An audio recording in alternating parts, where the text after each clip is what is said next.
الرحيم، والصلاة والسلام على رحمة الله للعالمين القائل صلى الله عليه وسلم: صلوا كما رأيتموني أصلي. صلوات ربي وسلامه عليك يا حبيبي يا سيدي يا رسول الله. أحباب رسول الله، طبتم جميعا وطاب ممشاكم إلى هذا المكان المبارك، وأسأل الله أن يبوئكم جميعا من الجنة منزلا مع سيد النبيين محمد صلى الله عليه وسلم. مما لا ريب فيه أن الصلاة هي الركن الثاني بعد الشهادتين، وهي التي نزل فيها كثير من آي ذكر الحكيم، منها: وأقيموا الصلاة وآتوا الزكاة واركعوا مع الراكعين، سورة البقرة. والنبي صلى الله عليه وسلم كان إذا ما حسبه أمر من أمور هذه الدنيا التي لا تساوي عند الله جناح بعوض ينادي: أرحنا بها يا بلال، أرحنا بها يا بلال. نعم، الراحة فيها، السكينة فيها. لماذا؟ لأن أقرب ما يكون العبد من ربه وهو ساجد. طالما سجد طالما ارتفع، طالما سجد طالما عليه. ولهذا يقول ربنا في خواتيم أول سورة نزلت من القرآن، وهي سورة العلق: واسجد واقترب. وصار رسول الله يحث أصحابه على الحفاظ عليه، فقال صلى الله عليه وسلم: صلوا عليه. لو تعلم أمتي ما في الآباء وما في الصف الأول ثم لم يجدوا إلا أن يستهيموا عليه يسر. أين اختلط فيما بينهم من يؤذن ومن يصلي في الصف الأول؟ أين نحن الآن؟ أين نحن الآن من هدي رسول الله؟ ونحن نجد الناس متأخرا، والنبي يقول: ما زال قوم يتأخرون حتى يؤخرهم الله. ويقول: والسابقون السابقون أولئك المقربون في جنات النعيم. اللهم اجعلنا منهم يا رب.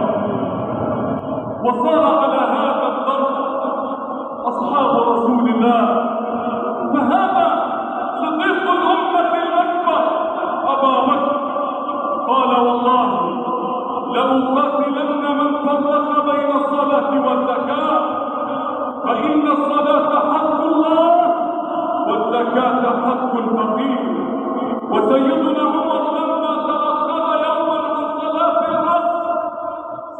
العصر لم يلحق الإمام في تكبيرة الإحرام صلاة واحدة، تصدق ببستانه كلب، بستان به من النخيل ما به، تصدق به على الفقراء والمساكين.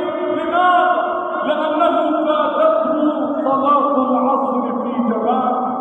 حافظوا على الصلوات والصلاة الوسطى، وقوموا لله قانتين، قوموا لله قانتين.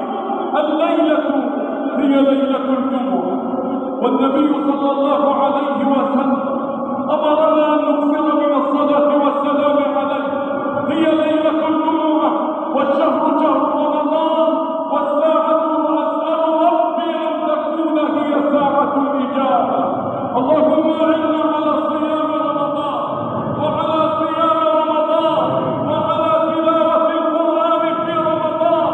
اللهم أدبنا بأدب القرآن، اللهم زينا بزينة القرآن، اللهم جملنا بجمال القرآن، اللهم احشرنا مع النبي العدنان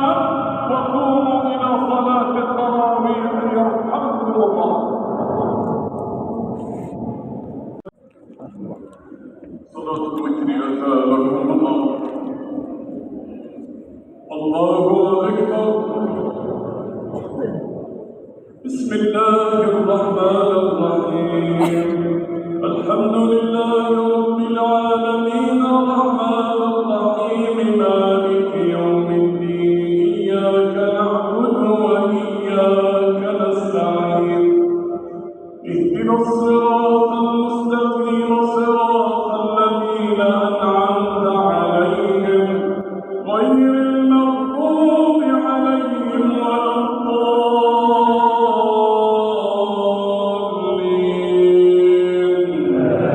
آمين. قل أعوذ برب الناس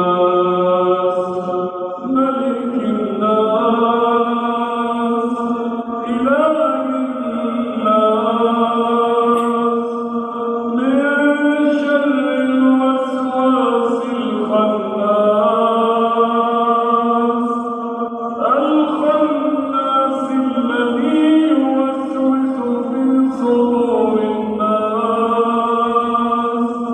من الجنة والناس. الله أكبر.